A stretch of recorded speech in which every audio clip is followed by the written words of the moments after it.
Contrary to the rumors that you've heard, I was not born in a manger. I was actually born on Krypton and sent here to save the planet Earth. We cannot continue to rely only on our military in order to achieve the national security objectives that we've set. Everybody somewhere between the ages of 18 and 25 will serve 3 months of basic training. We've got to have a civilian national security force that's just as powerful, just as strong. Yes, we can. Obama's healthcare plan will include coverage of all essential medical services. Yes, we can. Obama is a cruel hoax. He works for Wall Street. He's an agent of finance capital. Where did you come up with the number $700 billion? Here's the Treasury spokeswoman's quote. It's not based on any particular data point. We just really wanted to come up with a really big number. To Democrats and Republicans who've opposed this plan, I say, step up to the plate. A few members were even told that there would be martial law in America if we voted no. Secretary Henry Paulson is no George Washington. I don't think anyone questions, Mr. Kashkari, that you're working hard. Our question is who you're working for. Obama pledged that he would resume the Security and Prosperity Partnership talks between Mexico and Canada that President Bush initiated. The old boss is starting to look a lot like the new boss. Robert Gates is going to remain on the job as Defense Secretary for at least a year. Plenty of sources knew about this meeting, told us and others that it was at Hillary Clinton's house, but clearly it wasn't. We've got to give them a stake in creating the kind of world order that I think all of us would like to see. We see you causing a depression so you can blow out the economy and consolidate it and bankrupt it. We know that you are enemies of free humanity, and we are here standing against your tyranny.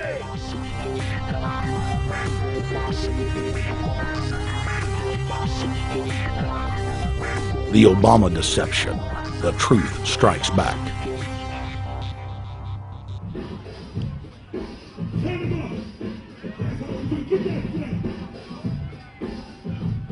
Barack is like the manager of Burger King. All presidents are, including Bush. It's like this: when your fries are cold, if your burger is not done right, you go back to Burger King, America, or your government, and you say, my burger's cold, I want new fries. First, you go to the cashier, that's the courts. You argue to the courts. The courts, if you can't get no justice with the cashier, you say, let me see the manager. I want to go to the Supreme Court. I want to see the president. The manager comes out. Hi, what can I do for you? Now the manager can override the decisions of the cashier, but you never get to see the franchise owner of Burger King. If you really have a problem with your burger, you need to go see the franchise owner. We need to go to the top or to the bottom. We need to go to where the real architecture of government is. And it's not in a president, it's in a global scheme. Politics in America today is identical to pro wrestling. And what I mean by that is, in front of the cameras and the public, we all hate each other. I'm going to kick my opponent's butt. I'm going to whale him from here to high water and beat the crap out of him. Yet behind the scenes, we all are friends going out to dinner. Went to dinner together. And it's all a work. All intermarried. Show business. It's showbiz. And that's what you have today in politics. The Democrats and Republicans aren't really opposed to each other. Left and right mean nothing. The only thing that counts is, are you working for Wall Street or are you trying to defend the people against the financiers?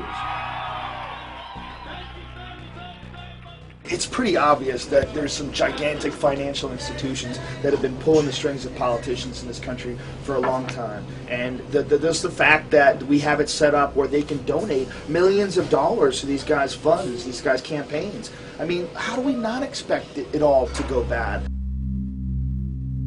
America in 2009 was desperate for change. The past 8 years had been a disaster. Those weapons of mass destruction got to be somewhere. Maybe under here.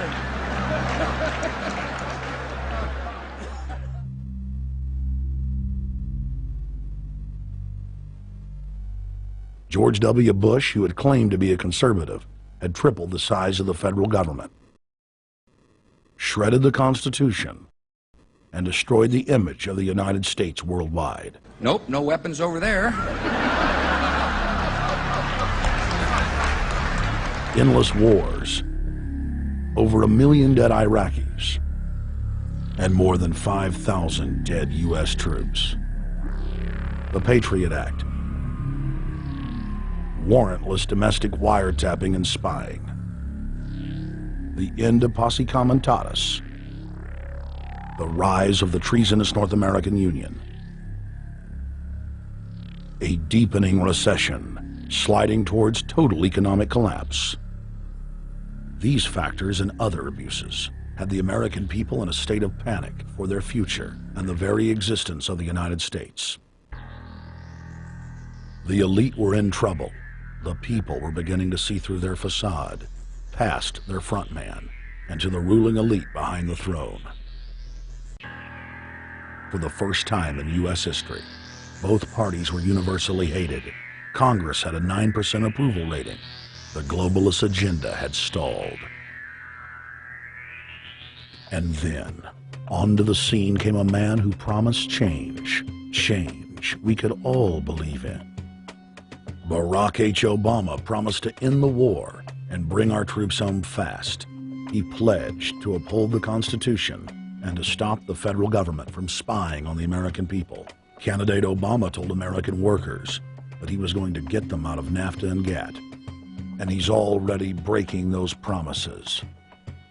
In this film, we will prove that Obama says one thing and does another, and that he works for the very same elite interests that Bush served, the very interest engineering the financial collapse and formation of a dictatorial world government. This film is not about left or right. It is nonpartisan. Our past documentary films are among some of the most damning indictments of George W. Bush and his administration that have ever been made. If humanity has any hope of effecting real change for the better, it will not come from the Madison Avenue false reality makers who have cast Barack Obama as the savior of the world. To alter our course from tyranny to liberty, to defeat the corrupt elite, we must get past the puppets and confront the real power structure of the planet. Now we can see a new world coming into view. A world in which there is the very real prospect of a new world order. Webster Griffin Tarpley is an accomplished geopolitical analyst and historian. Among his scholarly works are the unauthorized biographies of George Herbert Walker Bush and Barack Hussein Obama. Since Bush the elder made his speech at the United Nations back in September of 1990 talking about the New World Order, I think I've become confused about what's actually going on in the world. The New World Order is a more palatable name for the Anglo-American world empire. It's the planetary domination of London, New York, Washington over the rest of the world. It's hard to get people to join that or think they have a part in it if you call it the Anglo-American world empire. If you call it the New World Order, then people in India or someplace like that or the European Union might think, well, there's something in that for us too. But that's not what it is. It's the Anglo-American New World Order. It's really the old world order. It's the British Empire morphing into the American Empire. The U.S.-British world empire is what you're going to get. Combines of powerful men have always battled with each other over the levers of power.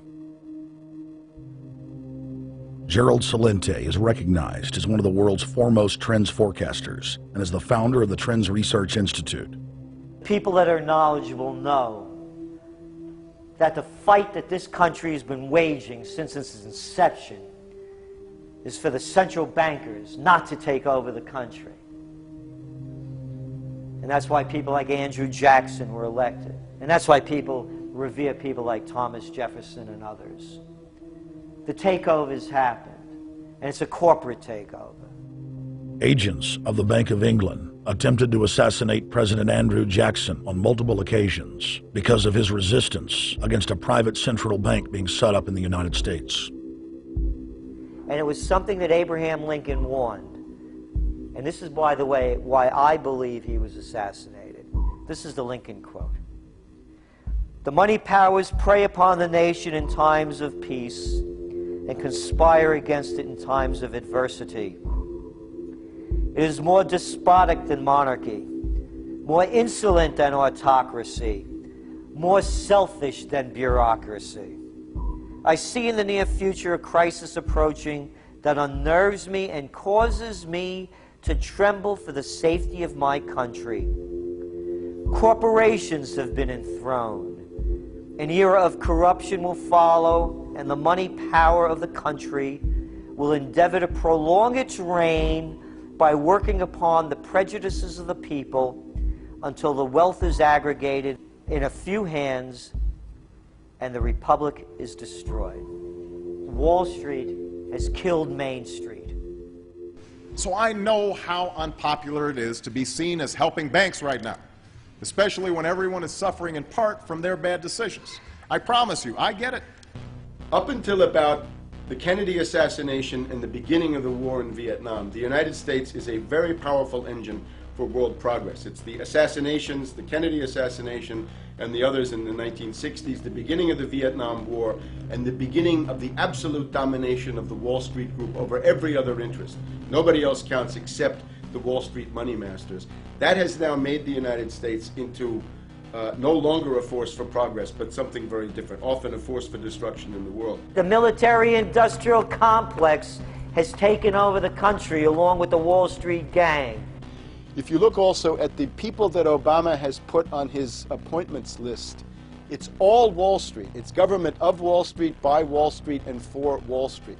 There's nobody from heavy industry.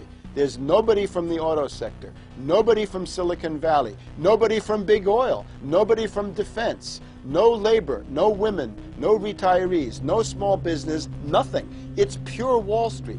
The only people who have a voice in Obama's councils are Wall Street finance oligarchs. That's all there is. Nobody else counts for anything under Obama. It's the most extreme Wall Street administration we've ever had. Before his death, President Woodrow Wilson apologized to the public, regretting that he had been deceived by a group of international bankers and the country's financial system had fallen into their iron grip via the Federal Reserve Act of 1913.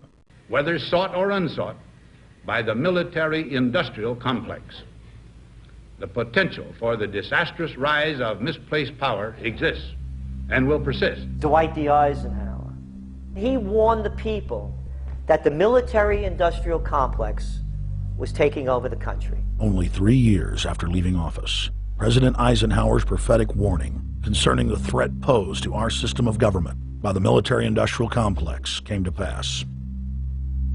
President John F. Kennedy had enraged the entire elite network. Now, Kennedy was brought in as somebody who was expected to be a puppet. It was thought that his pro-Nazi father, Joseph P. Kennedy, the bootlegger, the speculator, would guarantee that Kennedy would be obedient to the establishment.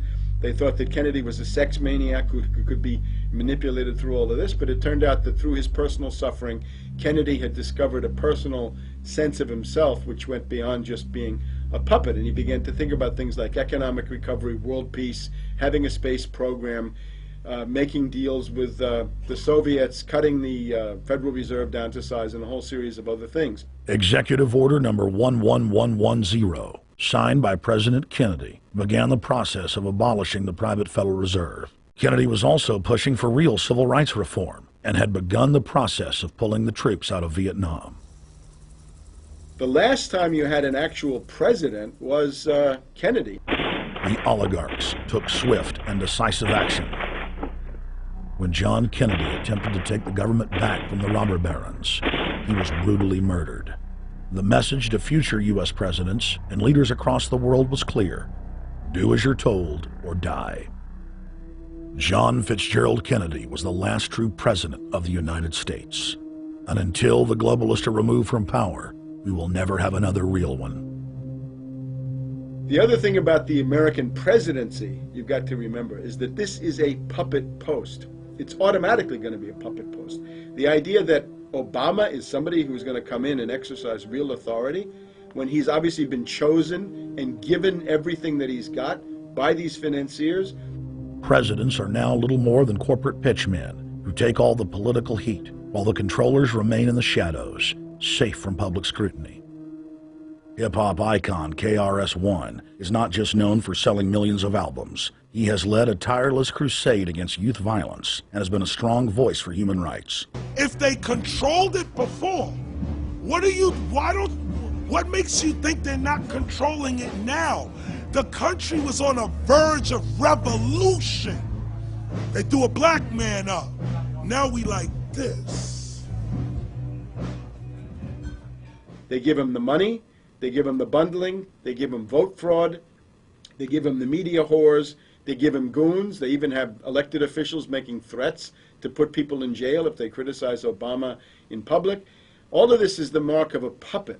And that means that he is a puppet, actually more of a puppet than anybody else, more of a puppet than Mrs. Clinton would have been, even more of a puppet than McCain. He's the maximum puppet that we've had certainly since Jimmy Carter.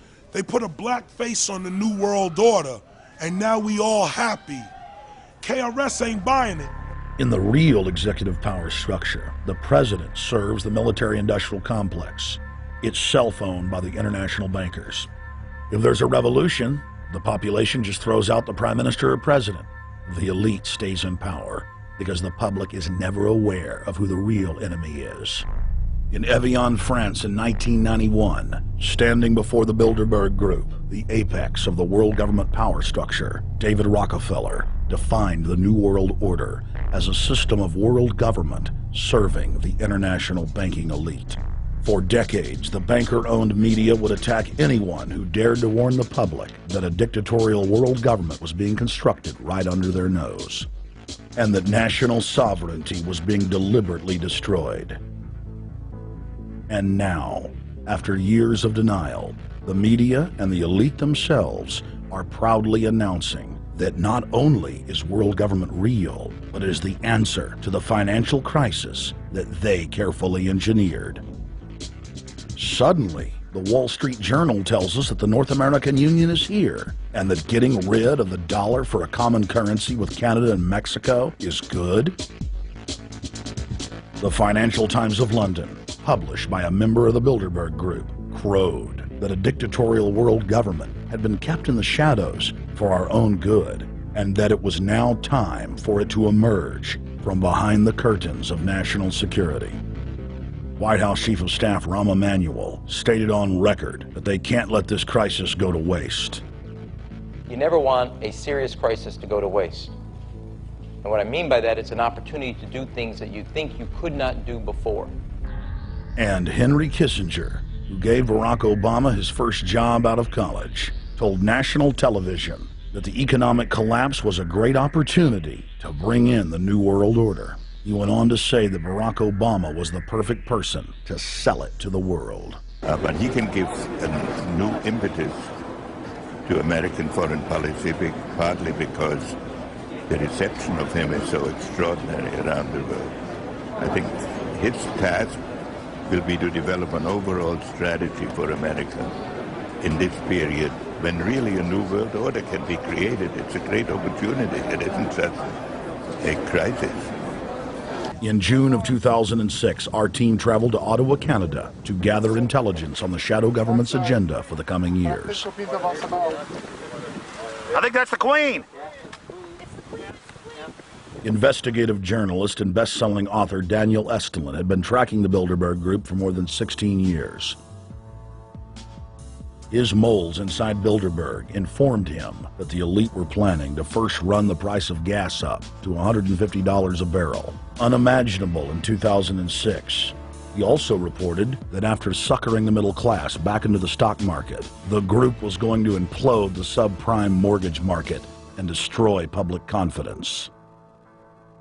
Well, one of the things that we're getting from this morning's conference was about the energy crisis, the price of oil. The afternoon conference, which started about 4 o'clock, 4:30, they were talking about one of the American delegates, I wasn't told who exactly it was talking about the the concern that the American citizens have had with the housing prices going down, so they're not investing that money. So what they needed to do is they needed to create the illusion that everything is going well. So what they're going to do over the next year and a half is to bring the market back up to 1998, 1999 levels. They're going to get all the suckers to invest whatever little money they have left over, and that's when they're going to make the economy bottom drop out. They need to destroy the economy because as we're running out of oil, when people don't travel, at least that's what they're saying, when people don't travel, when people don't have money, they don't travel, they don't spend any money, which means you don't waste a lot of oil and natural gas. That's the afternoon So how does this conversation. source, I mean, just ballpark, so you have the sources of... Well, actually, there are two people who are members of the Bilderberg Club. It's actual members that are... They're members of the Bilderberg Club who for years and years and years have been going and participating in all the conversations. And they've always been dead on, always. And last year they said the oil prices are going to go up to 150. At the time it was 39, went up to 76, basically doubled. If it doubles again, it's going to be back to where these people They attack Iran, it will it not? Year after year, Estelin and other reporters like Jim Tucker are able to report on future events with stunning accuracy, all because they know the agenda of the Bilderberg Group. The Bilderberg Group sits at the top of the world power structure. 125 of the richest and most influential individuals on the globe make up its membership. From Istanbul, Turkey to Chantilly, Virginia, we have tracked the elusive Bilderberg Group. Bilderberg always insist on a media blackout. By June of 2008, we had already figured out that Barack Obama was the elite's puppet of choice. The national media claimed that during the weekend the Bilderberg Group was scheduled to meet, that Obama had speaking engagements set for Chicago and the Midwest. We knew better. In a classic bait and switch, the Obama campaign told the press corps to get on Obama's campaign plane and that Obama would join them on the flight to Chicago. Campaign staff then slammed the door shut. The fawning press had been shanghaied as Obama's campaign aircraft lifted off without Obama. Robert, why were we not told about this meeting and that the senator wouldn't be on our flight until the doors were shut and we were about to taxi to take off? Again, we had a desire, Senator Obama had a desire to do some meetings. Others had a desire to meet with him tonight in a private way, and that's what we're doing. We set up these meetings. They're being done tonight. Again,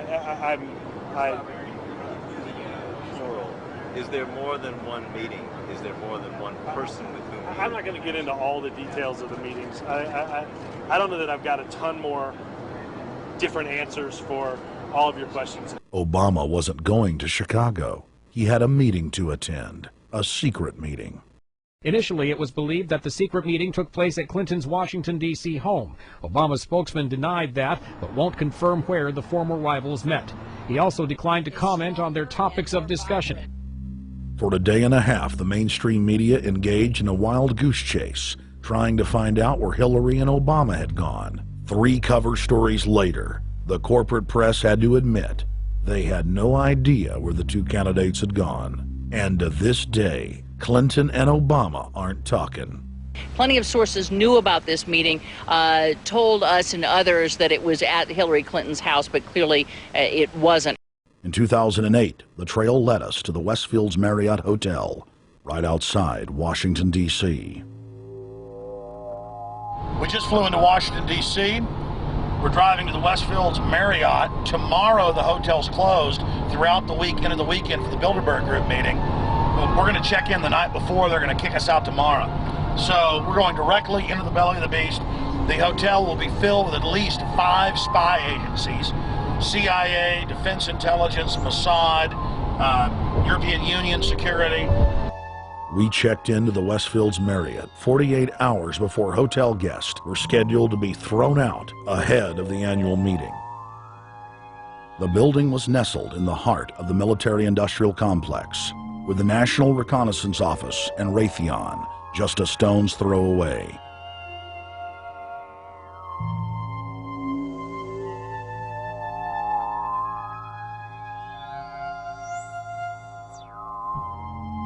The plan tonight is to try to not get arrested, dodge the security, get in there, get some footage of the elite arriving in the morning, because some arrive before they officially lock it down, and then getting out of the building. That's our plan. I'm also going to be getting a call by a international syndicated radio show, Coast to Coast AM with George Noory, and all week he's getting briefings from me every night about things as they develop.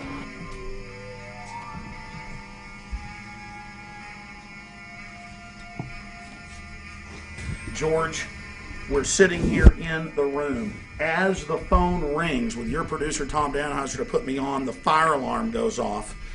So everybody is exiting the building. I know this is a setup. They timed it exactly when this happened. Open the door. I want them to hear the fire alarm. Open the door. I want people to hear this live to the 16 million people listening.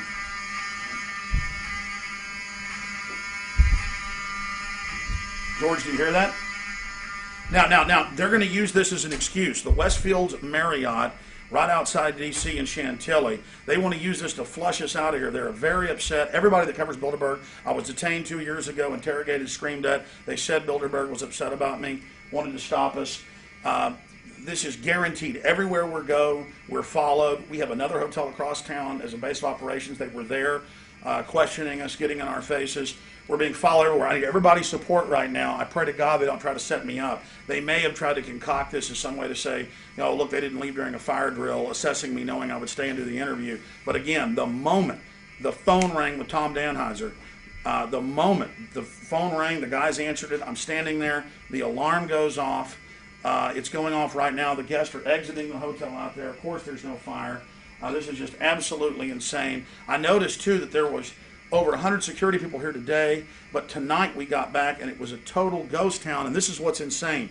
We have a security guy walk up to us 30 minutes ago, about 25 minutes ago, before this happened, and said, "What are you guys doing?" We said, "We're just walking around checking out the artwork in the hotel," which we actually were admiring it, but we were also going around getting some footage. And they said, "Well, no cameras allowed." We said, "Fine." And then he said, "Yeah, we had somebody do a fire alarm a few weeks ago, and me and Rob, my camera guy, were on. Why is he telling us about a fire alarm?" I forgot that part, George. These bastards have done this. I don't know how. They're planning to try to set us up or something, but this is incredible. We are here in the middle of this right now, George.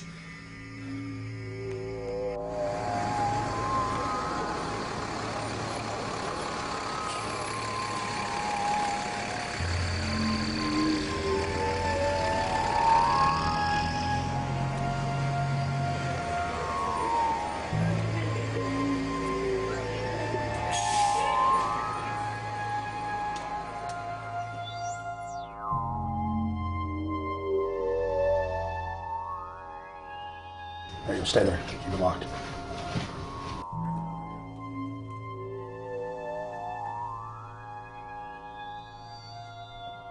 Let's go. Let's get out of here now, Richard. Don't screw around anymore. We got out of here on exactly the right time. Is this the way out? Yeah.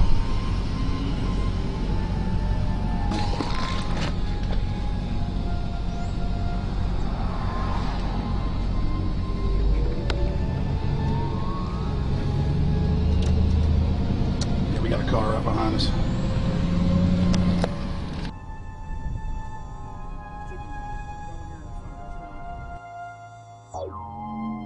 You made about, what, 5 turns, and the 6 turns, the same car's following us? Now he looks like he's following us into a... He came out of Bilderberg, he came out of the Westfield. Being a little bit subtle, but... Not too. So there he is. That's him over there in the blue green car. Yeah.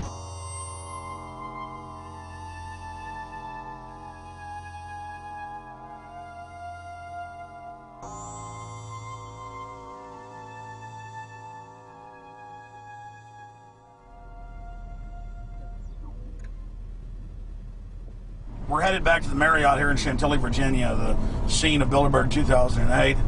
We successfully infiltrated the last day and a half inside, got out with some great stuff. We've been tailed, and now we're going back to cover the dignitaries, the elitists, as they arrive. And right now is the prime time for them to start arriving for the next 3 or 4 hours. We took about a 30-minute break. I'm sure we missed a few, but it doesn't matter. Because we've got scores of people that just organically are listeners, info warriors that are out here taking action.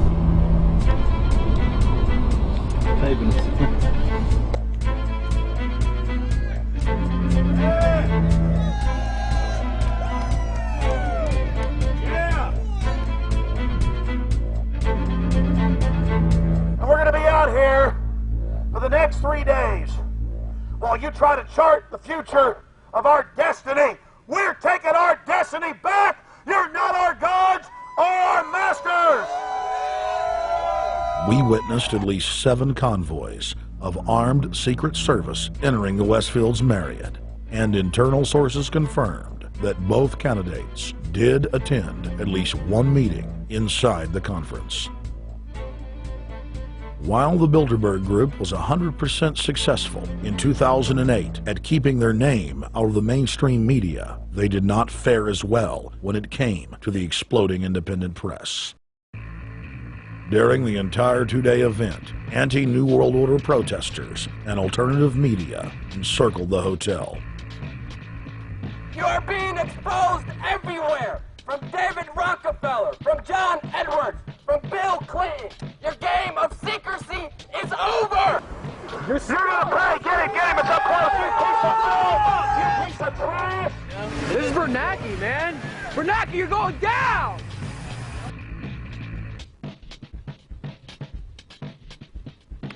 Obama, we know you're here, Obama. You cleared your schedule for the next 3 days. We know you're in Virginia. Arch criminals! New World Order scum! We are not your slave scum! Brave Americans came from all over the United States and bullhorned the main conference hall at close range as the global power brokers schemed inside. You are criminals! You control the central bank, you control the currency, and you're turning our beautiful country and world into a nightmare! The global elite are desperate to keep their organizational meetings a secret. They are keenly aware that if the population discovers that policy is being developed covertly by powerful special interest, the people will revolt. It is our duty to expose these criminals. It's a criminal act under federal law for federal officials to have private meetings to discuss world policy with non-federal workers. So everybody from the State Department, Treasury Department, White House, Defense Department, and others who show up, as they always do, they're committing a criminal act simply by being here to attend a secret meeting with officials from other countries to discuss U.S. policy in the world. So literally it's a criminal act. And every newspaper, every broadcaster has a patriotic duty to expose these scum and the evil they project. The election primaries served as a great diversion, while the true future course of the nation was being set behind closed doors. You've got, obviously, the Bilderberger Group, founded by the former Nazi Prince Bernhard of Holland. You've got the Trilateral Commission, founded by David Rockefeller's Zbigniew Brzezinski. They're the ones who ran the Carter administration. Everybody in the Carter administration, from Carter and Mondale and Volcker and Brzezinski, were all members of the Trilateral Commission. Founding member of rap sensation Public Enemy, Professor Griff, gave us his view of the Obama phenomenon. Barack Obama's been given a pass by the Blue Bloods. He's been given the okay by certain secret societies for them to let him in. I truly believe imperialism and fascism needs a facelift. And that facelift is going to have to be black. And the reason why I believe that is simply because I think they're trying to go into Africa. Well, they're already in Africa. But they want to totally control all the natural minerals that they're going to need to carry themselves into the 21st, 22nd, and 23rd centuries. You follow me? So I think they have to go through a phase of galvanizing the masses of dark-skinned people that truly believe that change needs to come, but the change that they're talking about is not necessarily change for the better as far as the masses of the people. It's probably a better change for them. It's not going to change for us, the little man on the totem pole. And no one looks at the agenda. As long as he positions himself right, have the right tie on, have the right smile, repeats the slogans over and over and drives it home, the average American is just going to swallow it hook, line, and sinker. And we don't even know what the agenda is. Writing in his 1964 book, With No Apologies, Senator Barry Goldwater said, The Trilateral Commission is intended to be the vehicle for multinational consolidation of the commercial and banking interest by seizing control of the political government of the United States. The Trilateral Commission represents a skillful, coordinated effort to seize control and consolidate the four centers of power: political, monetary, intellectual, and ecclesiastical. What the Trilateral Commission intends is to create a worldwide economic power superior to the political governments of the nation-states involved. As managers and creators of the system, they will rule the future. Bilderberg issues executive decisions and prime directives to its subdirectorates for implementation. The Trilateral Commission takes the Bilderberg Group agenda and executes it through regional roundtable groups throughout Europe, Asia, and the Americas. The Council on Foreign Relations serves as the managing roundtable group in the United States sector. The Council on Foreign Relations has dominated every administration since the days of FDR. The way in which they make policy and rule is that they are a polycentric oligarchical system. You have to be a finance oligarch. Remember, this is not a society ruled by generals, not by priests, not by bureaucrats, not by demagogues, none of those, but by bankers. Bankers rule, and the bankers set up these institutions. They set up things modeled on the Royal Institute for International Affairs, Chatham House, and the Milner Round Table of the period right after the Boer War, so even before World War I. You had the British setting up these round tables, institutes with publications and conferences, and this is how they make policy. Upon Obama's inauguration, members of the Bilderberg Group, Trilateral Commission, and CFR flooded into every position of power in the executive branch, replacing Trilateral Commission and CFR members who previously filled the positions during the Bush administration. When you look at the U.S. ruling class, you'd have to say that they're a really pathetic bunch of failures and bunglers. They are a miserable excuse for a ruling class, and that's one of the big problems we have. Is you go from Clinton to Bush to Obama. What stays the same is the ruling elite that gives these puppets the orders that they act on. And these orders are wrong-headed, let's say, to say the least. They're basically bankrupt. They're going to lead to the collapse of this civilization. What they're doing is using the existence of the United States as a formerly powerful nation-state to act out their Wall Street fantasies of world domination and maintaining their capital structures and maintaining their system of looting. And this can't be done.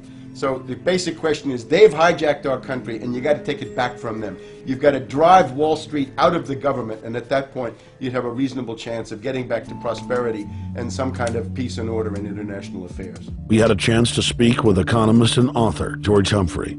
They have created a power elite. And we're not talking about the millionaire down the street. You can't even be a member of their club unless you're a multi-billionaire. And friends, this is not about rich versus poor. This is about a very, very small handful of the worst criminal element on this planet, manipulating and destroying the good people of this nation and of this world. About this Obama with change. Look at the people he's put in to mastermind the economic recovery. Larry Summers. I love it. Every time they talk about Larry Summers, he's always brilliant. He's another brilliant one. He's the one that helped dismantle the Glass-Steagall Act, the banking act that was put in place in the 1930s, so the banks couldn't become the banksters that they become. In the 1990s, you had the beginning of the derivatives bubble, thanks to people like Alan Greenspan, Rubin, Summers, a lot of the people who are now back in the Obama administration.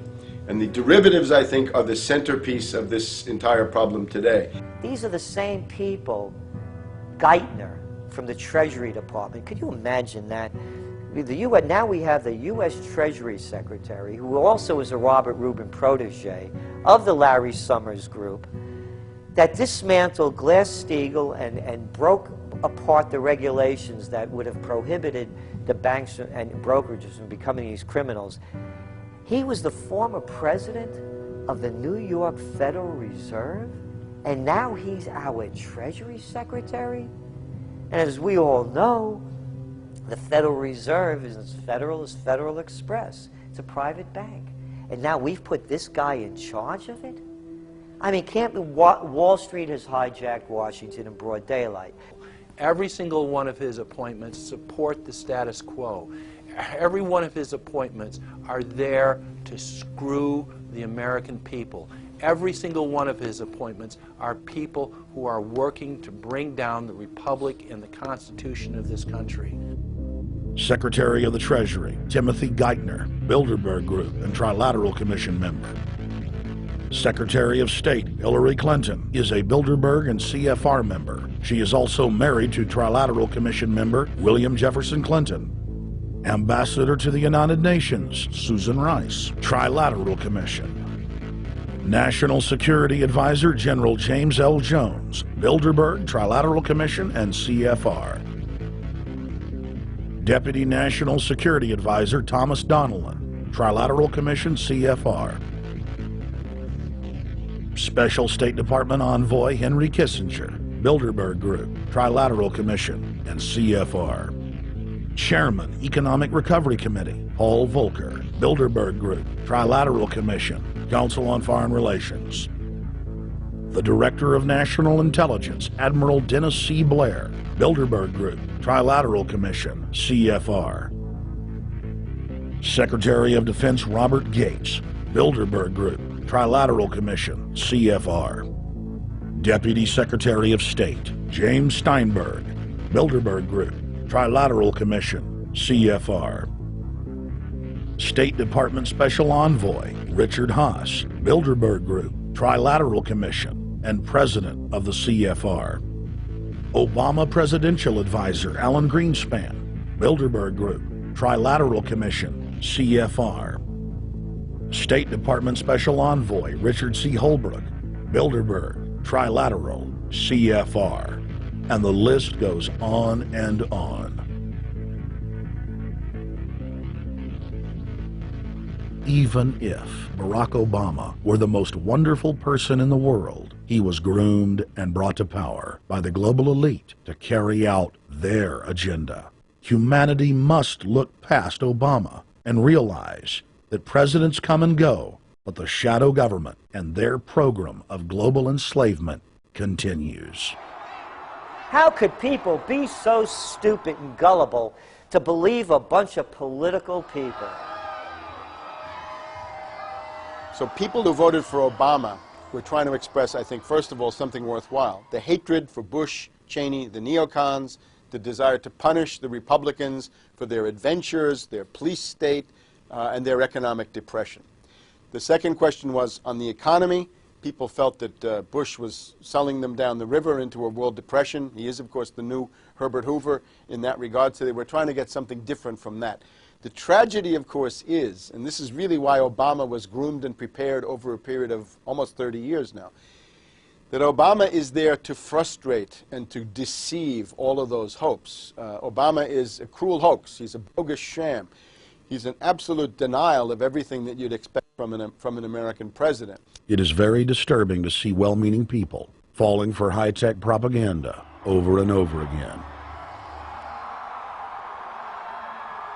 It happened after 9/11. The American people en masse were swept into a mob psychology, irrationally throwing their common sense to the wind and doing whatever the administration told them to.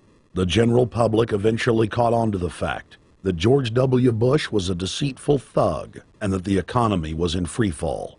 In the midst of it all, Barack Obama was there, speaking out against the abuse of the people at the hands of the establishment. With the election of Barack Obama, the world rejoiced that the United States was no longer in the hands of madmen. But unfortunately for humanity, this was another vicious fraud. I want to like the guy. He speaks gently, he's intelligent, he seems to be a man of peace, he is just as charismatic as they come. But you know what? Is that a tree is really, really measured by the quality of its fruit. And when you kind of put away all the flowery words, when you put away all the rhetoric, when you put away all the rock and roll music, What he does is what's important for the people of this country, starting with the truth. Obama is notoriously a liar. He promised that he would get out of Iraq, I think within 16 months at some point. We had Samantha Power telling the Scotsman that he wouldn't be bound by those promises, and sure enough, he's now not going to be bound by those promises. Obama pledged in hundreds of speeches and interviews that within 6 months of being elected, he was going to bring our troops home from Iraq. But after he was inaugurated, the story changed. Now he said that they would look at bringing some of the troops home in 16 months. 2 weeks later, his story had changed again. Now the administration would look at bringing the troops home in 23 months. Well, Obama's already fudging. He's fudged since day one in this election, where he first said we're getting out. Well, now it's a timetable, and now it's da-da-da, because they're getting to him. They're understanding that, and he ain't going to be able to get him out because people more powerful than him got us in. When he first ran, remember, he was going to take the troops out. I get in there, troops come home. Day one. There is no military solution in Iraq, and there never was. I will begin to remove our troops from Iraq immediately. And then that went to 16 months. And now he's going to add, they're saying, another 30,000 or more troops to Afghanistan. Next, he sent 30,000 more Marines to Afghanistan, doubling the total number of forces in the crosshairs. Barack then announced that he was going to move missile systems into Eastern Europe to encircle Russia. But after all, what should we expect after he kept Bush's Secretary of Defense Robert Gates? The outcome of this policy is if you're constantly meddling near the Russian borders with these fascist creeps, IMF, NATO agents like Yushchenko of Ukraine, or Saakashvili of Georgia, or these Kaczynski twins in Poland, or various collections of people in Latvia, Lithuania, Estonia, you're tied to these gangsters, and if they decide to start a war, that rapidly escalates into thermonuclear World War III. This is worse than the neocons. Bush and Cheney never got as far as Brzezinski, Soros, and the other people running Obama. Barack Obama swore that he would vote to repeal the Patriot Act, but then he voted for its reauthorization. Obama decried the Bush administration's illegal warrantless wiretapping of the American people. Then he voted to legalize it. Obama pledged that he would filibuster any attempt to give retroactive immunity to the telephone companies, the telecom companies, except he then turned around and voted for that bill. Most people don't know, for example, that he voted to reinstate the Patriot Act and more government wiretapping. Candidate Obama told desperate factory workers in speech after speech that he was going to renegotiate NAFTA and GATT to make it more fair for American workers. It is absolutely true that NAFTA was a mistake. But then his campaign was caught sending out memos to top corporate leaders, telling them not to worry and that it was just campaign rhetoric. We had Obama saying, you know, I'm against free trade, I don't like NAFTA and all those free trade sellouts. We had Austin Goolsbee going to the Canadian diplomats and saying, don't mind him, he's just popping off, that's just election era rhetoric, doesn't mean anything. Presidential candidate Barack Obama was publicly criticizing the North American Free Trade Agreement in a bid for votes, but privately telling Canadian officials not to worry about it. He said that he was going to bring us peace in the Middle East. He said that he was going to bring us transparency and a balanced economy. He said that he was going to not have lobbyists. He said he was going to clean up government. He said he was going to work for the environment. And point by point by point, within the first month of his inauguration, he has lied and deceived and cheated the American people. The people of the United States and the world were filled with hope that Obama was the real deal when in his first week in office he signed an executive order supposedly closing Guantanamo Bay and other secret prisons. Then the press actually had a chance to read the executive order and were shocked to find that the executive order only said that Obama was thinking about closing Guantanamo in a year. But worst of all, the executive order continued the practice of rendition, which the LA Times called secret abductions. They don't know. They think that he's signed off immediately on closing Guantanamo, but he's allowing prisoners now to be taken to foreign countries and not knowing where they're sending them and to be tortured in foreign countries. They don't know that they kept that provision in there. Obama is now continuing the practice of secret arrest, secret prisons, and most importantly, indefinite detention without trial.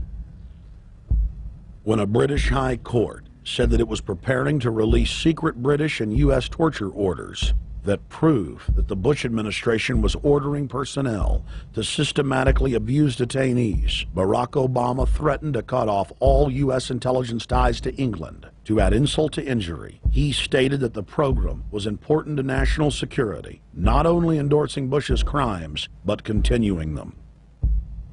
Obama voted for a reinstatement of the Patriot Act. And by his early deeds already, again, as we saw with the issues of retention, he's willing to send people that have been charged with nothing to be tortured to so-called get the truth out of them. If the makers of this film attempted to cover all of Obama's lies, this documentary would never be released because there are new ones every day. So in the interest of time, we're going to cover one more big one.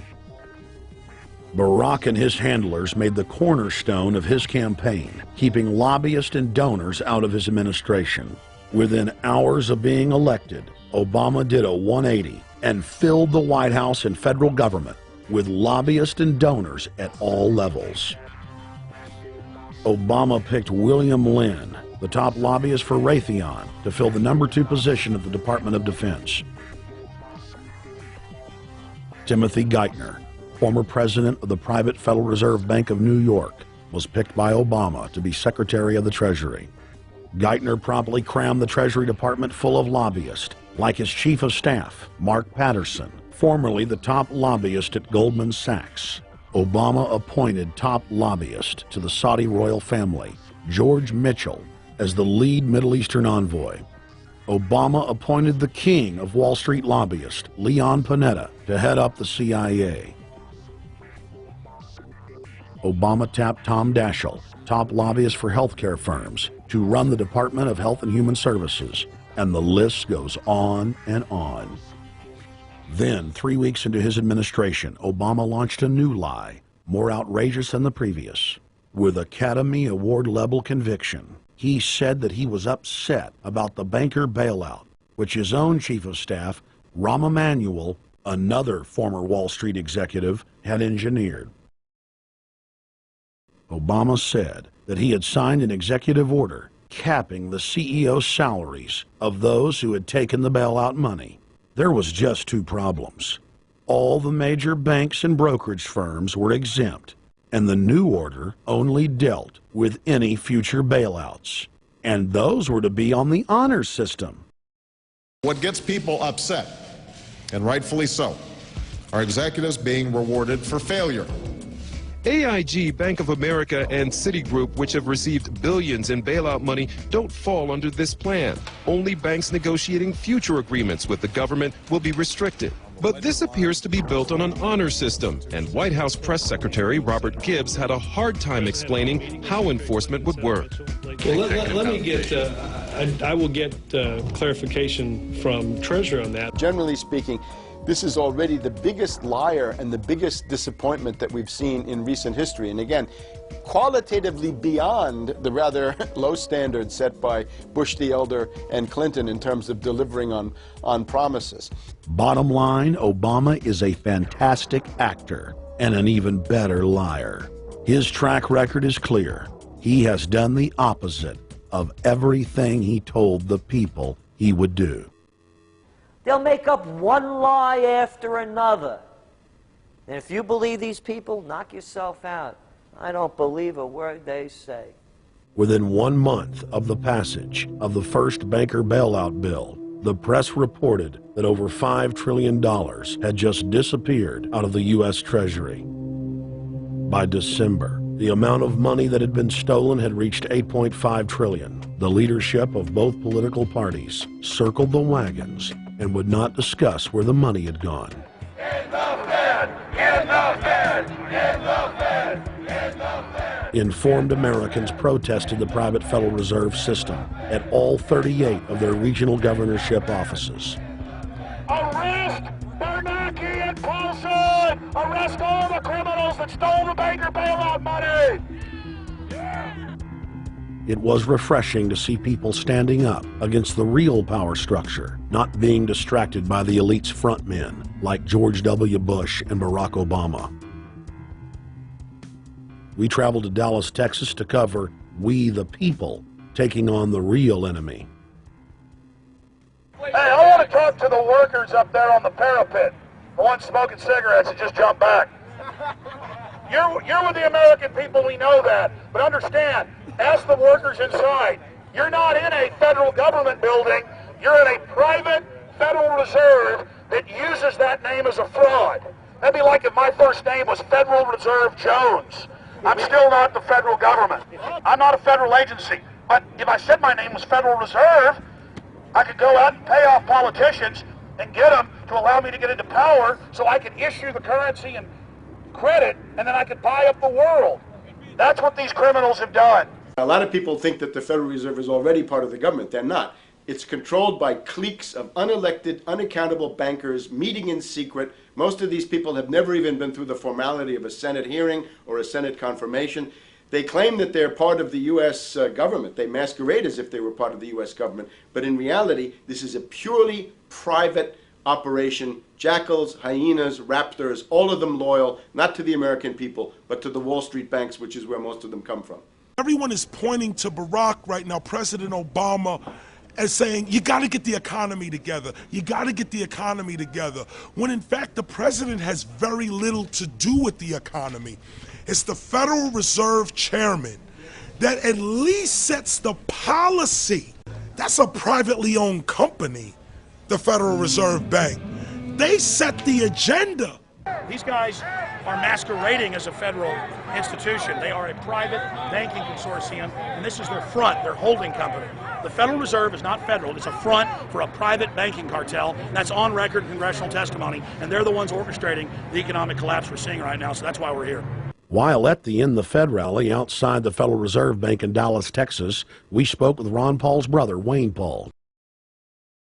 1913, the Federal Reserve Act was passed, floor of the House, where 3 members of Congress were on the floor. At that time, they only needed a majority of votes to pass it. So in 1913, the Federal Reserve Act was passed. 20 years later, 1933, under Roosevelt, the United States was declared bankrupt. And in 1933, the Federal Reserve Private Bank says, okay, USA, what are you going to pledge as collateral on the debt you owe me? What happened by 1936? Does anybody know? We instituted Social Security system, and you and I and our children and our children's children were pledged as collateral on the debt of our government to the Federal Reserve. And that's where we're at today. It took 20 years to make this country bankrupt, and since then, our government has operated under emergency powers of our government. It is not the president that makes the decision in this country. It's the Secretary of Treasury who turns around and is put in there by the Federal Reserve to manage the bankruptcy. We've been in bankruptcy ever since. So to print $700 billion and to give it away, how do they get away with it? The manager of the bankruptcy is told by the Federal Reserve this is the way to go. That's where we're at today. Yes, we should point out, Congressman Ron Paul now has a huge amount of sponsors for a bill in the House of Representatives to abolish the private Federal Reserve crime syndicate. In 1913, the money power of the country was taken away from the people. By constitutional privilege, it belongs with the Congress, but it was given up in the Federal Reserve Act. The Federal Reserve is no more federal than Federal Express, but yet it has the power to determine the direction of use of money in our economy. If we could take that power back and put the Federal Reserve under Treasury, we start to be in a position of being able to control monetary policy on behalf of the United States people.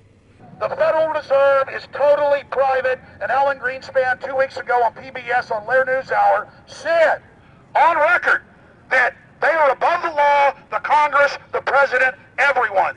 No court can do anything. We run America. What is the proper relationship, what should be the proper relationship between a chairman of the Fed and a president of the United States? Well, first of all, the Federal Reserve is an independent agency, and that means basically that there is no other agency of government which can overrule actions that we take. So long as that is in place and there is no evidence that the administration or the Congress or anybody else is requesting that we do things other than what we think is the appropriate thing, then what the relationships are don't frankly matter. Notice what Greenspan is saying. Greenspan is saying the Federal Reserve is beyond the law. And in reality, they are in practice beyond the law. Nobody, as far as I know, has ever audited the Federal Reserve. One of the first things we ought to do when we nationalize the Fed is go in there and find out the audit. Who stole money? Who engaged in corruption? There's a whole series of people going back to Volcker, to Greenspan, to Bernanke, and so forth. Think of the arrogance of private group of banks that have bankrupted the nation by design so they can repo the country. A private group of banks that loaned us our own money back are telling us they're above the law. You are not above the law, criminals. No one is above the law. No one is above the law, and the private Federal Reserve sure as hell isn't either. Since the founding of the Federal Reserve back under Woodrow Wilson, the Federal Reserve has struck out 3 times. They didn't stop the crash of 1929. They didn't stop the banking panic of 1932, 1933. And now they are the cause of the derivatives crisis because they're the ones who inflicted derivatives on the world with Alan Greenspan. Instead of our economy being about goods and services and real products and manufacturing, it's all about these guys, the private Federal Reserve that masquerades as a government entity who controls the issuance of currency and credit. They're the ones that have cut off the liquidity in the market. They told us have a debt-based economy. Then they cut it off once they get us under their thumb and implode the economy so they can consolidate it. And that's what they're doing right now. I mean, it's in their own documents, it's in their own statements. They claim, give us unlimited power, give us trillions of dollars with the Baker bailout bill that's already $5 trillion, not $850 billion as they say. And we'll get the economy going, but they're hoarding the money and buying up other banks that aren't part of the Federal Reserve, buying up insurance companies, buying up roads, infrastructures, media empires, defense contractors. What the banks do is they implode an economy by cutting off credit, and then once things really fall to a low, and they know the low because then they buy everything up and start then putting more money back into the economy, and then they build it back up. So they build us up and then shear us, build us up and shear us. And they're getting ready. All over the world, they're always shearing some country, imploding it. Comes out in their own IMF and World Bank documents. That's just the foreign arm of the same cartel. And these are the people who claim to be the saviors of the economy, the people who have created every important crisis in the past 100 years, the Federal Reserve. So it's illegal, it's unconstitutional, and it's a failure. And I think the failure is what everybody can see right now. Yeah, what they do is they make you think Clinton's evil in running things. Then, oh, Bush will save us. And then, oh, Bush was evil. Now we'll be saved by Barack Obama, but he's just a puppet. But as we get deeper into this phase, when they implode the economy, they have all the money and all the control. But they also like to pose as the savior. So Obama is meant to be the savior during the Depression, and he'll save us with a 1 million person, he said, is bigger than our military, domestic spy force, a 3 million person environmental spy force. So giving people these jobs to be government bureaucrats and spies to go out and manage the other 290-something million Americans. And so this is classical fascism. The communists also do it. Any vertically integrated command and control authoritarian system does this. So they're openly following what the same group of banks did in Germany, Russia. It's in the Communist Manifesto to have a private central bank. because the private central bankers actually wrote the ideas that they had Marx and Engels put out. People go, well, why would the banks want communism? It doesn't exist. They rape us, they consolidate us, they put us into work brigades, they make us slaves, and they say it's a people's paradise. Look at it, boy, you're really doing good. And then they transfer all the wealth of the nation offshore. The globalists are outside all the nations. That gives them safety, and they play countries off against each other. And so that's what we're facing and dealing with. And so they're bringing in classical, hardcore tyranny in the U.S., but we have the internet, we've grown our numbers, the alternative media's exploded. That's why they're trying to move in to shut down and regulate and tax the web, but it's too late for them. They're playing in the 19th century, 20th century rules. It's 21st century, the century of resistance to tyranny. And so it's going to be one hell of a fight with the people and free humanity on one side and the New World Order on the other. And every one of you out there counts, needs to be involved in this fight like nothing you've been involved with before, because this is life and death. Everything depends on exposing these people. Everything depends on showing the people that this is the New World Order, this is the criminals. We're dealing with the king rats here, the people that are carrying out tyranny worldwide. And either they fall or we fall. Either worldwide darkness and a new age of tyranny and oppression and with a scientific overlay, or a new age of liberty and freedom and a new renaissance. The choice is the people's out there. Okay, we can tell you what's going on. You can check it out for yourself and find out it's true. But don't wait. Investigate now. Get involved now. Go out there and reach out now. We don't have time. If you're looking for the solution, look in the mirror. Look right into the mirror, because you out there, men, women, old, young, black, white, doesn't matter. It's going to be up to you if they win or if liberty succeeds and the people have a chance of having any future. These are cold-blooded eugenicists. These are cold-blooded people who think they're God, think that they're our masters, that think that we're animals. These are the guys that funded Lenin and Stalin and Hitler and Mao. These are the guys, it's all on record, that bankroll this stuff. They are hardcore vicious, and they must be resisted. You're watching the Obama deception. We're going to go right back to the film in just a minute. But I wanted to take some time out in the middle of the film to encourage all of you that are watching it online right now to go to Infowars.com and purchase a high-quality DVD of the film. Or you can go to PrisonPlanet.tv and download a high-quality DivX version to burn to disc or DVD to give to your friends, your family, your neighbor, and your community. I also want to challenge all the viewers out there to take time out to write notes as you watch this film and to check all the claims that we've made for yourself, because I'm confident in the information presented here. And I want you to not trust me, but to know for yourself, to know in fact that Obama is a betrayer and a liar, a Judas goat, a Trojan horse to bring in the one world government. So again, I want to thank you for watching the Obama deception. You can go to Infowars.com and get a high-quality DVD, or watch it in super high quality and burn disc to give your friends, your family, your neighbors, and warn the public at PrisonPlanet.tv. Now let's cut right back to the Obama deception. Up until about the Kennedy assassination and the beginning of the war in Vietnam, the United States is a very powerful engine for world progress. It's the assassinations, the Kennedy assassination, and the others in the 1960s, the beginning of the Vietnam War, and the beginning of the absolute domination of the Wall Street Group over every other interest. Nobody else counts except the Wall Street money masters. That has now made the United States into no longer a force for progress, but something very different, often a force for destruction in the world. That doesn't need to remain that way. The interest of the American people is to fight to take your government back from Wall Street and make the United States a force for progress in the world, which we easily could do if we could just break the power of the people behind Obama. The main banks of Europe, which were started by Adam Weishaupt and Rothschild, the Banque Nationale de Paris, the Bank of England, the Bank of Italy, have all financed the messianic and war leaders of the last 200 years. Napoleon, Lenin, Stalin. They backed Adolf Hitler. They backed Franklin Delano Roosevelt.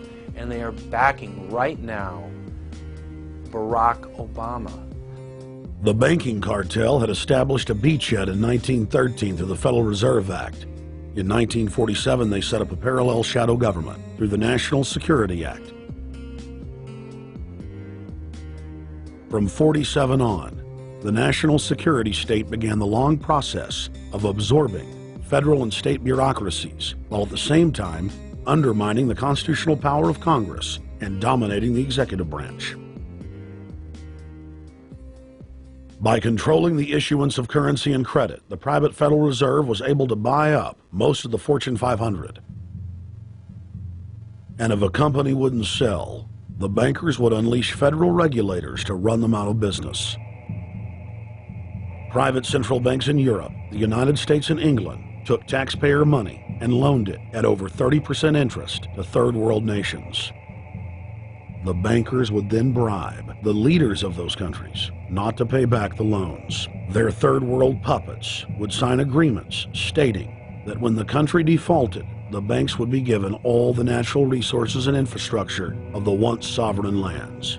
But worst of all, the countries would pledge future taxes paid by the people in perpetuity as profit to the private banks. By the year 2000, there were few nations that had not fallen to the designs of the money power. The globalists were now ready to start their final phase of world government takeover, the destruction of the Western nations' economies. To carry out their final takeover, they first removed banking regulations like the Glass-Steagall Act in the late 1990s. This allowed their front companies to issue unlimited credit to the world and to set up colossal Ponzi schemes, the likes of which the world had never seen. The scams were advertised by the controlled corporate media as completely legitimate. Because of the fantastic returns, private investors, corporations, state and local governments invested heavily. They had taken the bait, hook, line, and sinker. To destroy confidence, in late 2007, the bankers themselves began to badmouth the scams they had created. Next, the central bankers cut off the tsunami of fiat money that they had been using to pump up the bubble. When Congress and the public refused to write the finance oligarchs a blank check, the bankers began to engage in financial terrorism. They said that the world would go into another Great Depression unless their demands were met, further destroying confidence. The stock market instantly had its biggest one-day loss in history, but even that wasn't enough to force Congress to capitulate to the offshore banks. Senator Inhofe of Oklahoma and Congressman Brad Sherman of California, amongst others, told the world that the entire Congress had been threatened with martial law by the White House and the Treasury Department if they didn't pass the so-called banker bailout bill. The only way they can pass this bill is by creating and sustaining a panic atmosphere. That atmosphere is not justified. Many of us were told in private conversations that if we voted against this bill on Monday, that the sky would fall, the market would drop 2,000 or 3,000 points the first day, another couple thousand the second day, and a few members were even told that there would be martial law in America if we voted no. That's what I call fear-mongering. Unjustified. The final version of the bill was kept secret from the Congress until minutes before the vote on October 3, 2008. The Federal Reserve had promised total transparency, that every dime would be accounted for. To Democrats and Republicans who've opposed this plan, I say, step up to the plate. Let's do what's right for the country at this time, because the time to act is now. To prevent the possibility of a crisis turning into a catastrophe. After its passage, the public learned with horror that the bill was really a financial coup d'etat by Wall Street. The bill didn't just give $700 billion to the banks. It was a blank check. And as of February 2009, $9.7 trillion has disappeared into a black hole. Within 24 hours of its passage, Secretary of Treasury Henry Paulson said they were no longer going to use the money to unfreeze the mortgage market by buying bad debt. We went to Congress. Illiquid assets look like the way to go. As the situation worsened, the facts change. I will never apologize for changing an approach or strategy when the facts change. Paulson has, in the meantime, admitted that the subprime mortgage crisis is not the cause, really, of the breakdown of the entire world banking system and the bankruptcy of most of the banks in London. and in Wall Street. He said, oh, we're going to buy up toxic assets, but we're not going to worry about subprime mortgages. What he's talking about is derivatives. Derivatives are the center of the crisis. He went on to say that where the money was going was a secret. I believe that banking institutions are more dangerous to our liberties than standing armies. If the American people ever allow private banks to control the issuance of their currency, first by inflation, then by deflation, the banks and corporations that will grow up around the banks will deprive the people of all property until their children wake up homeless on the continent their fathers conquered. The issuing power should be taken from the banks and restored to the people, to whom it properly belongs. Thomas Jefferson, 3rd President of the United States. Secretary Paulson came in with the Vice President and Fed Chairman Bernanke and made all these assurances that there was absolutely a critical, immediate need to get rid of the corrosive derivative products, you know, all the different names for this, you know, ubiquitous, you know, sub-S, retraded credit default swap, blah, blah, blah, blah, okay? But they talked about them as though they knew what the hell they were.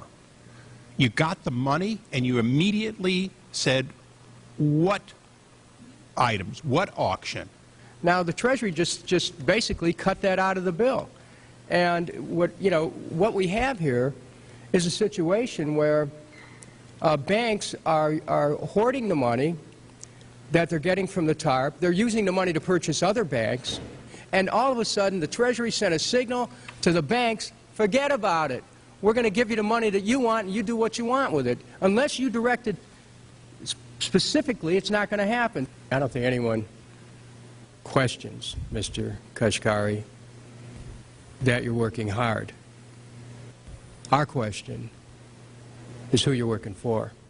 Throughout its passage, President Bush and Senator Obama worked in tandem to get Congress to pass the bill without even having time to read it, despite the fact that in major polls, 98% of the American people were against the bill. The leadership in both parties were for it. And I really want to commend Barack Obama, because as we were involved in the this and that and different provisions of the bill to persuade people, he really gave them confidence that this was the right decision for the American people, even though it wasn't, in our view, a great bill for them to vote on. I want to take a particular moment to also thank an individual who's not here, and that is Barack Obama, who made numerous calls not only to all of us, but to members of our caucus, and helped us gather the votes on the Democratic side to pass this legislation. Bank heads then bragged to the press that they were hoarding the bailout money and using it to buy up smaller, healthy banks and insurance companies. Their plan was working like a charm. Next, the central bankers loaned the federal government back $787 billion of our own money at interest for President Obama's so-called stimulus package. And just like the banker bailout, Congress was given less than an hour to read the 1,070-page plus stimulus bill. Barack Obama, who had pledged on the campaign trail to wait 5 days before a bill could be voted on so that the Congress and the people could have a chance to read it, said that the stimulus was too important and it had to be passed before anybody could see it or read it, or the crisis would turn into a catastrophe. Doing little or nothing at all will result in even greater deficits, even greater job loss, even greater loss of income, and even greater loss of confidence. Those are deficits that could turn a crisis into a catastrophe, and I refuse to let that happen. After its Friday passage, in gangster fashion, President Barack Obama took a 4-day vacation and said that there was no rush to sign it. The spending bill was really a takeover bill, designed to further federalize the states and to pay off rich donors that had donated to both parties. As the world slid deeper into depression, the bankers celebrated the fire sale that they had created. I believe the phrase burdens of the office is overstated. You know, it's kind of like Why me? Oh, the burdens, you know. Why did the financial collapse have to happen on my watch? It's just pathetic, isn't it? Self-pity. And I don't believe President-elect Obama will be full of self-pity. With their access to unlimited fiat capital, they could now buy up sectors of the world economy not already controlled by them. For over a century, the Anglo-American establishment had worked to bring the world system to this point. Artificially engineered global bankruptcy. In an address before the Trilateral Commission in June of 1991, David Rockefeller laid out the elite's ultimate goal. The supranational sovereignty of an intellectual elite and world bankers is surely preferable to the national autodetermination practiced in the last centuries. Now that the bankers were holding the world hostage, they issued their ultimatum. The only solution to restart the global economy would be to set up a planetary government ruled by a new Bank of the World, a Bank of the World owned and controlled by them. Suddenly, hundreds of prominent publications announced the solution, the people's only salvation.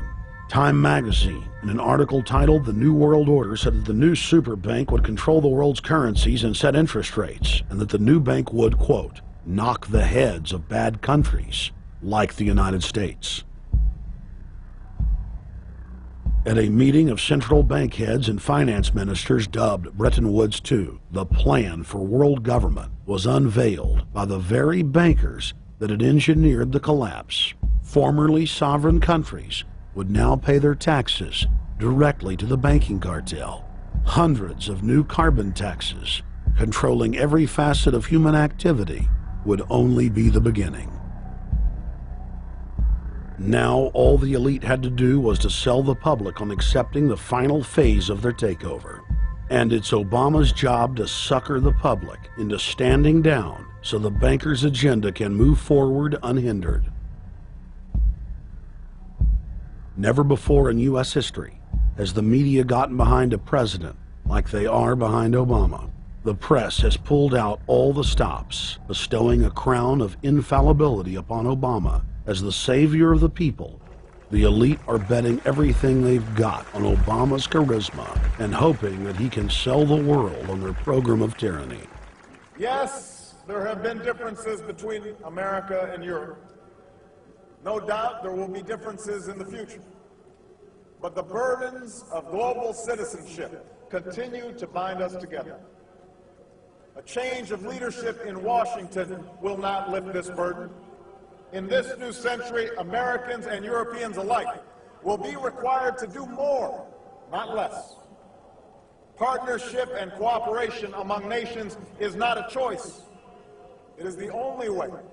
We've got to give them a stake in creating the kind of world order that I think all of us would like to see. In truth, Obama is not simply continuing George W. Bush's policies. He is radically expanding them. I thank President Bush for his service to our nation. This film has documented the painful fact that Barack Obama's agenda is the complete opposite of what he has claimed it to be.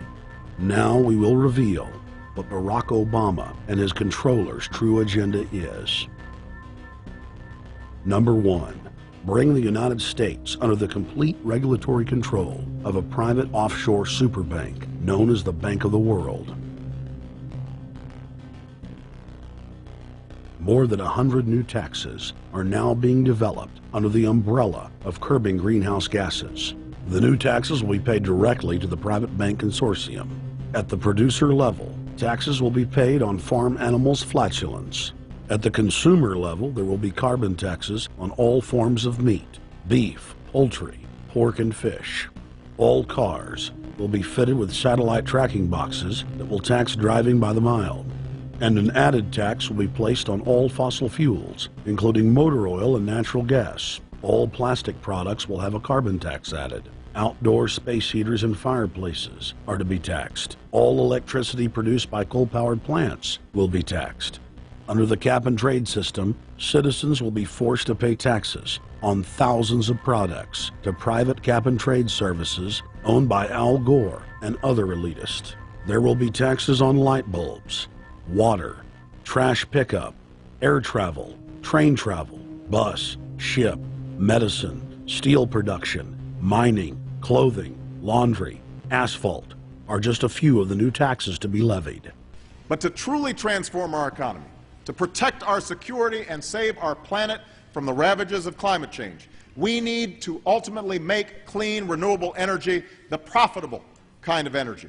So I ask this Congress to send me legislation that places a market-based cap on carbon pollution and drives the production of more renewable energy in America. That's what we need. The notion of anthropogenic global warming is a fraud. In other words, the idea that the planet is getting warmer and that human activity is somehow responsible is a pseudo-scientific fraud. It's a big lie. It's a monstrosity. Remember the Nazis, they had race science, race hygiene. They said Aryan blood is different from any other kind of blood.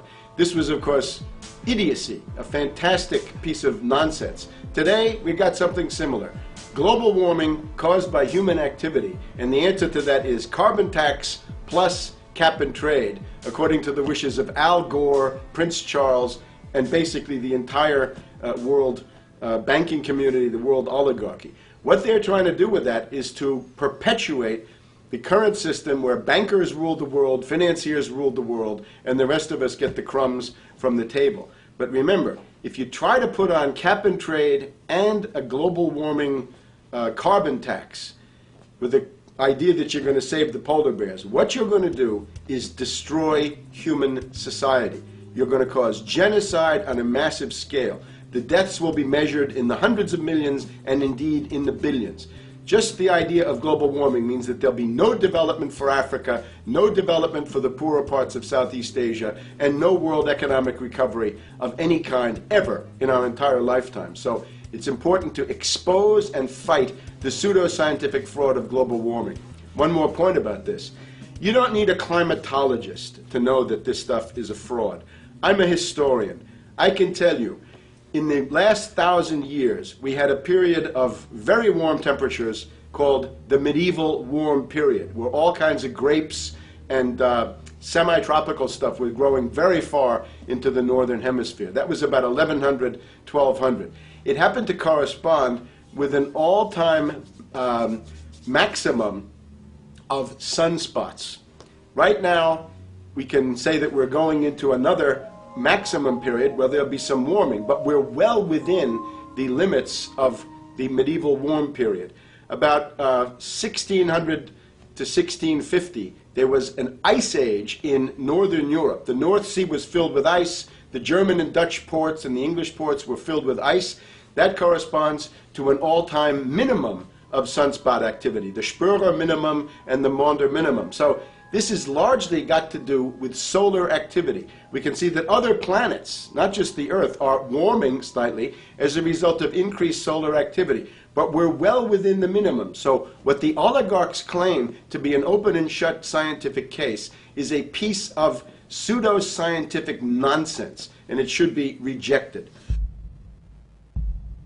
Number 2, the social engineers are fully aware that the Obama craze will wear off quickly, so they are racing to put in place the most oppressive police state control grid in human history. 20,000 battle-hardened regular Army troops are now being deployed to patrol the streets of the United States. FEMA is now building giant camps in every region of the country, and the Congress has introduced bills like the National Emergency Centers Act, H.R. 645, which merges local governments and the police under federal control. And as we all know that have watched these things, they're ready for the riots. With these detention centers that are being opened up around the country, with state police training for riot control in the event of economic calamity and food riots, they know what's going on and they're prepared for it.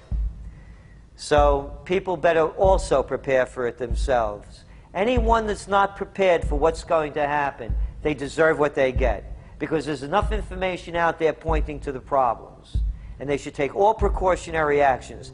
Next, Obama ordered the Defense Department to issue DoD Directive 1404.10, establishing a 1 million person civilian army under his control. Simultaneously, Obama launched USAService.org. The new website deceptively masquerades as a federal agency, but in reality is a recruiting tool building a separate, completely private army outside of government that takes orders directly from Obama's controllers. Barack Obama has refused to rescind Presidential Decision Directive 51, signed by George W. Bush. The directive plainly states the president is a dictator and that Congress is ceremonial. We cannot continue to rely only on our military in order to achieve the national security objectives that we've set. We've got to have a civilian national security force that's just as powerful, just as strong, just as well funded. President Obama and his Chief of Staff, Rahm Emanuel, have repeatedly stated on the record that all Americans below the age of 64 will be forcibly conscripted into federal service. Citizenship is not an entitlement program. It comes with responsibilities. Everybody somewhere between the ages of 18 and 25 will serve 3 months of basic training and understanding in a kind of civil defense. Now, it doesn't always have to be service in uniform. One of the things that if you talk to our generals, they are desperate for is a civilian counterpart to our military forces. So is this compulsory then? Well, you have to, in the sense, it's a required of everybody, 18 to 25, 3 months. And at some point, at that point, you do it. Obviously, I'm not going to say perfect legislation. We'll work that process through. Or you could do it during a college summer, or you could do it after high school. If you have a demagogue with a fanatical mass movement of personality cultists who is imposing the program of a group of extreme bankers and finance oligarchs, that's fascism. Obama's transition site, change.gov, proclaimed that middle school and high school students will be forced to serve the federal government. Fascism is gutter up, streets up, hooligans, thugs, fervently idealistic students, swarming adolescents, just the kind of thing you see around Obama. The way you get a population to enslave itself when the police and the army are no longer enough to do that. So I think that's if you're a left liberal, it's time to open your eyes to that. All young Americans between the ages of 18 and 24 will be conscripted into a paramilitary domestic security force. If Obama has his way, adults and seniors will also be forced into other forms of service for the betterment of the homeland. Number 3, disarming the American people. Obama operatives in the Congress have introduced more than 10 bills that would end the Second Amendment as we know it. H.R. 1022 would allow the new Attorney General Eric Holder the dictatorial power to ban any gun he wishes at will. In 2008, before the Supreme Court, in the D.C. gun ban case, District of Columbia versus Heller, Holder argued for the complete disarmament of the American people and that only the military should own firearms. H.R. 257 would ban all youth shooting sports, including YMCA and Youth Olympic shooting clubs. H.R. 45 would force all gun owners to undergo federal psychological screening, registration, and testing to keep their firearms. White House Chief of Staff Rahm Emanuel has proposed the extrajudicial banning of any American on the fraudulent no-fly list from owning any firearm. That is, if you are on the no-fly list because you are known as maybe a possible terrorist, you cannot buy a handgun in America. Over 25,000 Americans are added each month to the no-fly list, which numbers over 1 million people who have not been charged or convicted of any crime. It's a case of mistaken identity for a 5-year-old boy from Normandy Park. He had trouble boarding a plane because someone with his same name is wanted by the federal government. King 5's Mimi Jung is live at SeaTac Airport to explain. Mimi. Lori, it's hard to believe that a 5-year-old could be considered a threat, but that's exactly what happened here at SeaTac last week when Matthew Gardner showed up for a flight to LAX. Then they fly in China. As 5-year-olds go, Matthew Gardner is about as harmless as you can get. But when he and his mom checked in for their flight at SeaTac last week, Matthew was considered the criminal. If you're on that no-fly list, your access to the right to bear arms is canceled because you're not part of the American family. You don't deserve that right. There is no right for you if you're on that terrorist list. And even though this Matthew Gardner is only in kindergarten, TSA workers still conducted a full-blown search. They searched all of our belongings. They took everything apart piece by piece. Nadia Counter says it wasn't easy being treated as a possible threat to national security. I picked up my child to give him a hug and tell him, it's okay, we're doing fine. And they reported to me that I was not allowed to touch him. He was a security risk, and they had to research me to make sure that I had not obtained any materials from him. Number 4, massive restrictions on the First Amendment guarantee of free speech. The President, Congress, and the FCC have announced plans to not only curtail speech on talk radio and newspapers, but to also regulate speech on the internet through the Orwellian-named Fairness Doctrine. The Obama machine is also pressuring Congress to pass draconian hate speech laws that will eviscerate the First Amendment. Number 5, they plan to further federalize health care so that the government can dictate what kind of care citizens receive. Modeled after the British system, this includes rationing care and restricting what procedures the handicapped and elderly are eligible for. Number 6, Obama is already pushing to expand the Department of Defense budget and to station more U.S. troops overseas to encircle Russia, China, Iran, as well as setting up bases in Africa under the pretext of humanitarian aid, and dominate and occupy Africa through AFRICOM. So we're taking your phone calls, seeing what you think of Barack H. Obama. Is he a Judas goat? Is he a front man? Is he a betrayer? Let's go to Anthony in Georgia. Anthony, what's your take on Barack Obama? They put the face of Barack Obama as part of their public relations because it's like in the old folk tales about vampires. A vampire cannot force his way into somebody's house. It's against some kind of metaphysical law.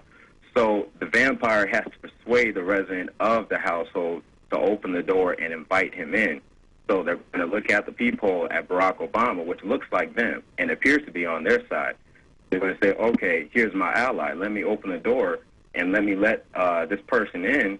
And then Barack Obama is just, of course, a front man for the American empire, where he's going to have the entire U.S. Navy, the entire U.S. Army, and the entire U.S. Marines under AFRICOM command. And, of course, he's going to turn it into a new Iraq, and he's going to turn it into a new Afghanistan. Every operation that you see going on in Iraq and Afghanistan is going to propagate to the poor countries of Africa. And well, sir, I agree with you. Sir, I agree with you. They're looking to the people. They see a handsome, smiling African face. He's all, hey, I'm from Kenya.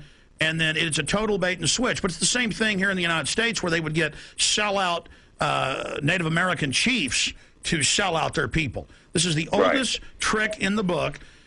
And he can also pacify the most downtrodden minority groups in the United States. And he's saying, hey, get ready for sacrifice. Get ready to lose your standard of living. They're like, yay, I love Obama. They could never get away with this with a John McCain. Obama basically does a couple of things. One is, again, this idea, kick the Chinese out of Africa. Kick them out of Sudan where they get oil. Kick them out of Zimbabwe where they get raw materials. Start a civil war in Congo, another big source of raw materials. Al-Qaeda, an arm of the U.S. intelligence community, is now active in Algeria, Tunisia, Morocco. You've got a destabilization going on in Kenya around Odinga. That's Obama's cousin. This is a guy who has two children. They're Obama's niece and, nephew in a broad sense. And one of them is named Raul, and the other one is named Winnie, after Winnie Mandela, who did the necklacing and political assassinations in South Africa. So this Odinga is essentially a CIA destabilizing operation in Kenya, and he's got a Odinga Islamic Alliance to crush the Christians in Kenya, but this also reaches into Ethiopia, it reaches into Uganda, Congo, Tanzania, and a whole bunch of other countries in that region. So all of Africa is a battlefield in flames between the U.S. and the Chinese, with Obama leading the charge to kick the Chinese out for geopolitical reasons. Number 7, radically expand federal control over family farms and ranches through the Animal ID and Premises ID system. Number 8, accelerate the merger of the United States with Canada and Mexico under the Security and Prosperity Partnership. He is also accelerating the transfer of remaining federal authority to unelected quasi-governmental bodies like the World Trade Organization. Number 9, Obama must convincingly play the part of the president and convince the people of the United States that the buck actually stops with him. This is critical to the globalist master plan, because in 4 to 8 years, Obama must take the blame, as Bush did, for the New World Order's horrific agenda. At that point, the elite will put a new puppet in the ceremonial seat of power and build him up as the savior, only to tear them down again. And so the process is repeated over and over. For their program to work, it is essential that the people not learn that the presidency is now nothing more than theater, because if they did, the people would stop looking at the pawns and start looking for the king. Through this system of deceit, the elite's criminal agenda can continue forever because the people waste all of their political energy debating the media spectacle instead of investigating the globalist agenda. Number 10, it's Obama's job to sell the public on globalist policies that aren't in the people's best interest. But the overlords have many salesmen. His most important function is to protect the criminal oligarchs from prosecution while they loot the economy worldwide, start new wars, and engage in torture. They're called Generation O, and they were the key to Barack Obama's White House win. During their campaign, Barack Obama used the internet like no other candidate before him, harnessing the energy of millions of his supporters. But the question now is, what to do with this young, eager, energetic army? This gives Barack Obama and his administration contact information for so many people, so next time he needs to push his legislation, he can contact all these people. Kennedy-esque. I feel as though this was like when John F. Kennedy was elected. Shouting, smiles, and tears. It was the scope of Obama's victory that was most impressive.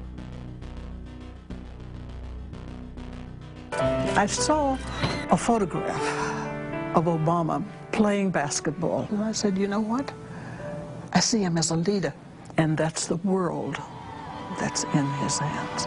Own a piece of history, commemorating the day the world changed forever. His confident smile and kind eyes are an inspiration to us all. In summation, Barack Obama is a Madison Avenue created fad. All of the crazed Obama worship, being pushed by the corporate media, is scientifically designed to capture the public in a net of peer pressure mass euphoria. If the New World Order can just distract the public for a few more years, the elite can finish constructing their police state control grid. Now, a lot of times, we don't want to know the issue. Right. We don't want to know the issue. We feel, what do you call this thing where you get this false sense of gratification, but because a black man is in office, everything's going to be all right. No, everything's not going to be all right. Yeah. Until you look into the agenda on what the Democratic Party has been about, is about, and will be about, regardless if Barack Obama is the president or not. And that's real. Barack Obama is the perfect Trojan horse. He makes the people feel like they finally have a place at the table, even as he betrays them. I won't have to worry about paying my mortgage. Oh, it's such a blessing to see you, Mr. President. Thank you for taking time out of your day. Never in my life would think that this would ever happen. Sadly, many Obama supporters can't see what's right in front of their faces because they've already invested their very identity in this artificially created cult movement. Throughout history, it has happened over and over again. People turn their intellect over to cult of personality mass movements, and it's happening again. The evidence presented in this film is documented fact. And those that ignore what history has taught us do so at the peril of us all. As frightening as the information in this film is, there are many things we can do to stop the globalist agenda dead in its tracks. First, we expose the cult of Obama for what it is, a sad hoax. Next, realize that we are all being propagandized 24/7. Investigate all information for yourself, be it political parties, the media, or this film. Be aware of the tricks that the elite use, like the staging of false flag terror attacks and other crises. Rediscover the Constitution and Bill of Rights. Promote a culture of true liberty. There is a reason the internationalists are attempting to destroy the sovereignty of all 50 states. They know it is one of the biggest threats to their domination. The federal government has been completely hijacked by foreign interest, and more than 25 states have recognized this fact and are moving to block the New World Order at the state level by declaring their 10th Amendment powers. But most important of all, there is a huge awakening taking place in the United States and across the world against the globalist agenda. Free people everywhere are joining together and saying no to corruption and tyranny and no to world government. This is the center of endurance, and endurance is what wins wars.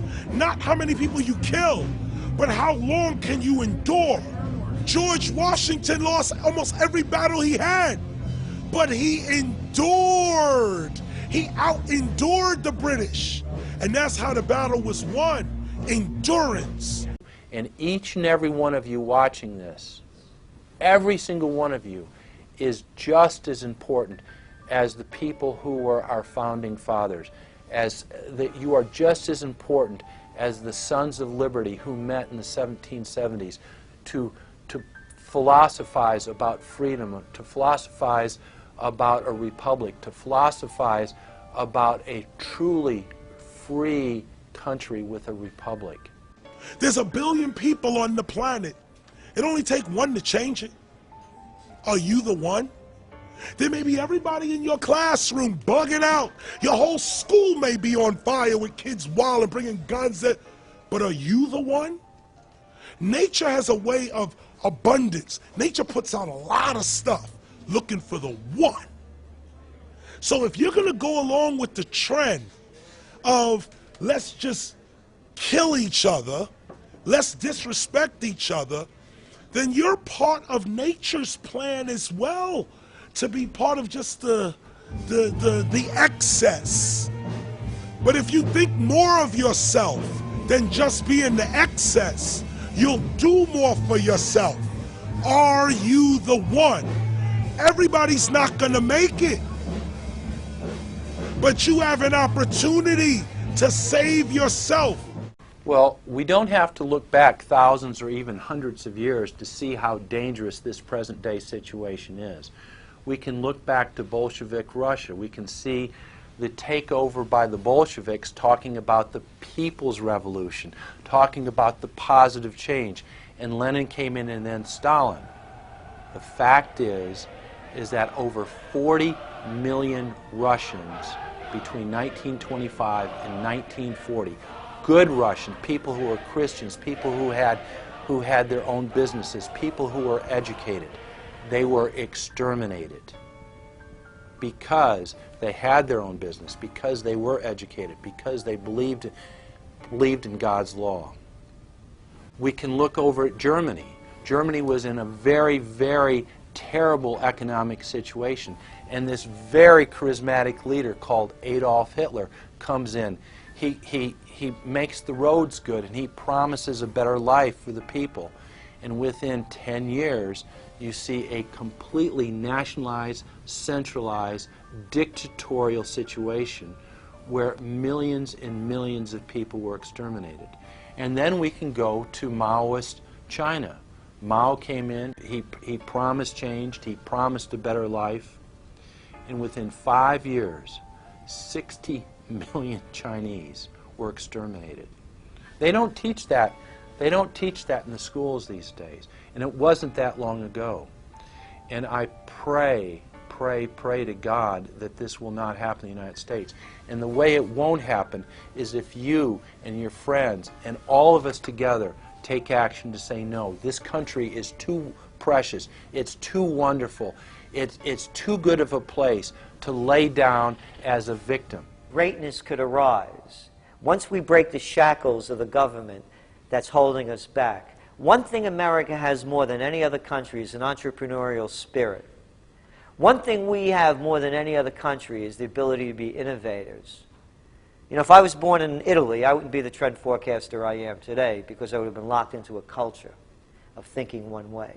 We have that freedom of expression and freedom of thought that could free us to create greatness again if Big Brother doesn't come down on us harder. Humankind is at a historic crossroads. The forces of globalism are marching towards absolute despotism. Look in the mirror, count the cost, and decide, are you going to let history repeat itself? Or will you stand tall with freedom lovers everywhere and stop the completion of a world dictatorship?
Thank you for watching The Obama Deception.